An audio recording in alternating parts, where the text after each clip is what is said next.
Hey, what's up, dudes? Welcome back. Today I've got for you another drill. This one isn't as much fun, but it is equally important to learn.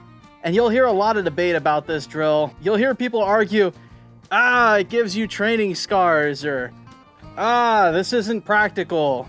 It's not entirely true. Yes, if this is the only drill you do, it will give you training scars. But if you work this in with other drills, then it's really effective. And the drill I'm talking about today is the one reload, one drill. Now, the base idea behind this drill is you fire a round, reload, and fire a round. Complicated, right? Yeah, no, I know. But that's where people argue that it'll give you training scars, is because you sit here and you do repetition of bang, reload, bang. Kind of like, you do if you're playing Call of Duty or Battlefield. You know who you are. But what this drill does is it helps reinforce accuracy, because you only get the one shot and you still want to hit your target. Unless you're from the Midwest and you're just firing into trash.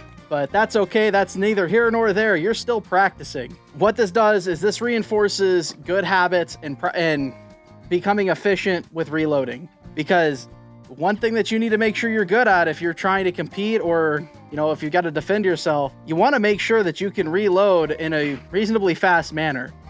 Now, you'll hear a lot of guys that they're talking about training more for the practical sense, where when you reload, you're going to want to get behind cover and then do your reload. And that's really solid advice.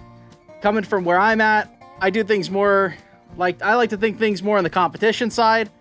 So I'm not too worried about, firing, moving somewhere, then reloading. I want to just fire and reload as fast as I possibly can.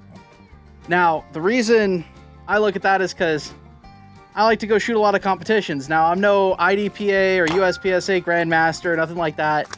I've shot a little bit of IDPA. I've never shot USPSA. Mostly what I shoot are backup gun matches and 2-gun action challenge. And then I've started hosting my own match here at my local range. And that one's based off of the bug match. But regardless, sometimes reloading is involved and you want to be fast with it. So this is a great drill to consider doing that with.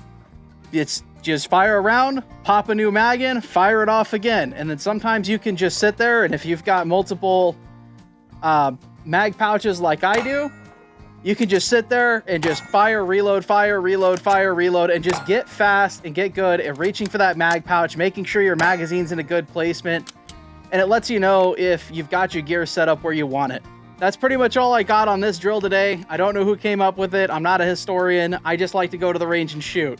But thank you so much for watching. If you're going to try this drill, see how you do, come back, comment how you did. Let me know what you thought of this drill. Or shoot, if you're one of the tactical guys that wants to rage at me in the comments about why this gives training scars, freaking type your heart out, bud. I'll read it. I might not reply. I might reply. Ultimately, your opinion's your opinion and mine's mine. That's okay. That's the beauty of this country. But give the drill a try. Go to the range. And when you do, make sure, dudes, you hit that like, you hit that subscribe button. Stay hydrated, stay safe, and I'll catch you dudes in the next one. Thank you so much for watching. Bye.